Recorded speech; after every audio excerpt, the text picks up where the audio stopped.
When a woman says lie, lie, forget about it. Titi lie, lie. Hello there, and welcome to the 11 about 30 Days in the World with TVC series, the third edition. Once upon a time, Israel experienced famine for 3 years straight. It sought God concerning the issue, and he was told it was because of the blood guilt of Saul. How Saul had unjustly attacked the Gibeonites. So David went and spoke to the Gibeonites and asked them what Israel needed to do to amend that. They asked that David hands over 7 male descendants of Saul. And so David obliged. Now, this is where the story of the woman who said lie, lie comes in. Her name, Rizpah. Rizpah was a concubine of Saul's. And amongst the 7 men that were executed by the Gibeonites, 2 of her kids were in that number. After they were executed, their bodies were hung up on a hill and left there. And in those days, that was the greatest form of shame and disgrace that could be brought to someone and their entire lineage.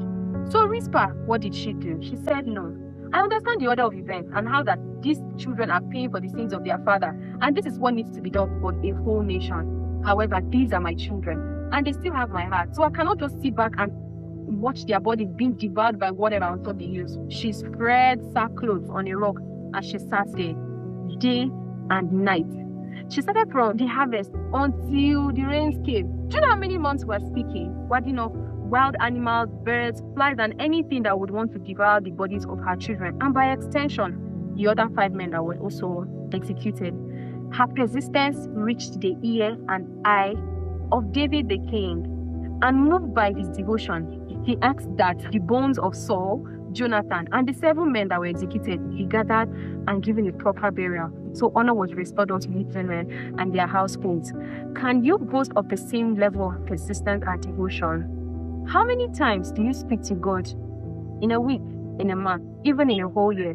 Does heaven know your voice?